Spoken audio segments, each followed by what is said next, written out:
ఏం పేరు sir? Raj. ఇక్కడనేనా sir మీరు?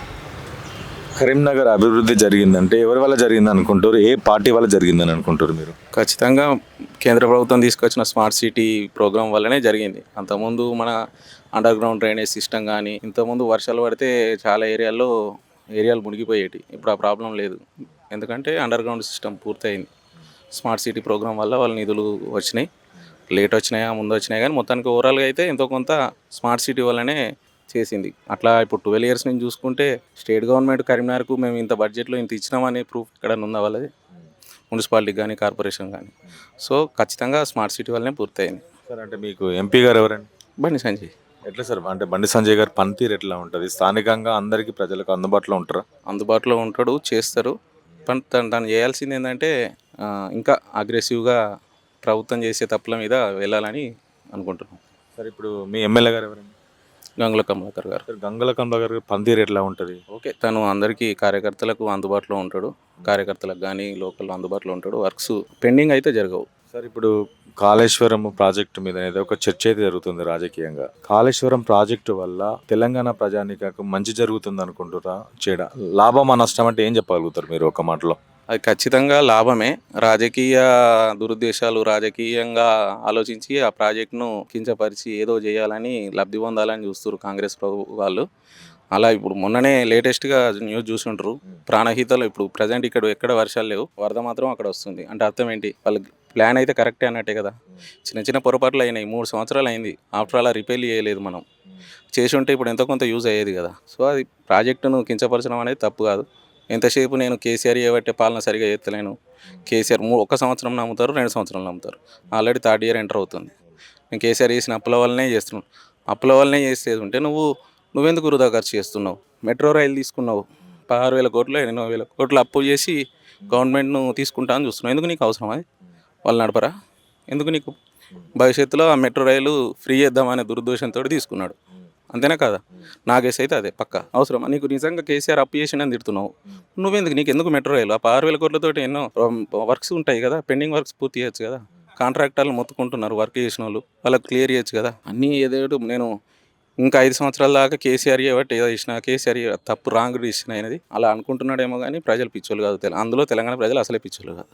సార్ తెలంగాణలో 6 గ్యారెంటీ అంటే కాంగ్రెస్ ప్రభుత్వం ఇచ్చిన 6 గ్యారెంటీలు పూర్తి స్థాయిలో అమలవుతున్నాయి అనుకుంటారా? ఒకటేదో ఫ్రీ బస్ చేస్తున్నాడు, దానివల్ల నష్టమే. వాళ్ళు ఈవెన్ ఆయన అనుకుంటున్నాడేమో ఆ మహిళలు కూడా ఫ్రీ బస్ వల్ల తను సాటిస్ఫై లేరు.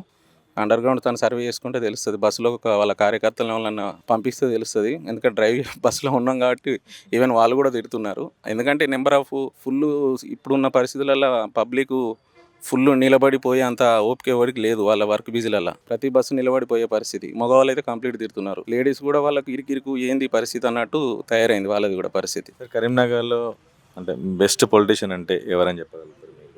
ప్రజెంటా ఓల్డా? ఇప్పుడు ప్రజెంట్ అయినా వాళ్ళు అయినా ఓల్డ్ అంటే నాకు తెలిసి నాకు పెద్దవాళ్ళ దగ్గర విన్నది చొక్కరావు సారు, ఎంఎస్ సారు. వాళ్ళు కొంత నిజాయితీగా వర్కులు చేసిరు. ఎలాంటి అవినీతి కానీ సంపాదించుకోవడం చేయలేదు వాళ్ళు. నేను పెద్దవాళ్ళ దగ్గర విన్నా. ప్రజెంట్ అయితే కొంచెం రాజకీయ దుర్దేశాలు కక్షలు ఎక్కువైపోయినాయి. ప్రజెంట్ వాళ్ళ టైంలో అవి లేవు, ఇప్పుడు ఎక్కువైనాయి కరీంనగర్లో. ఈవెన్ బండి సంజయ్, గంగుల కమలాకర్ వీళ్ళవి కూడా గొడవలు, కక్ష సాధింపులు ఎక్కువైపోయాయి ఉన్నాయి. కానీ తెలంగాణలో బెస్ట్ పొలిటీషియన్ అంటే ఎవరు చెప్పగలుగుతారు సార్? ప్రజెంట్ కేసీఆర్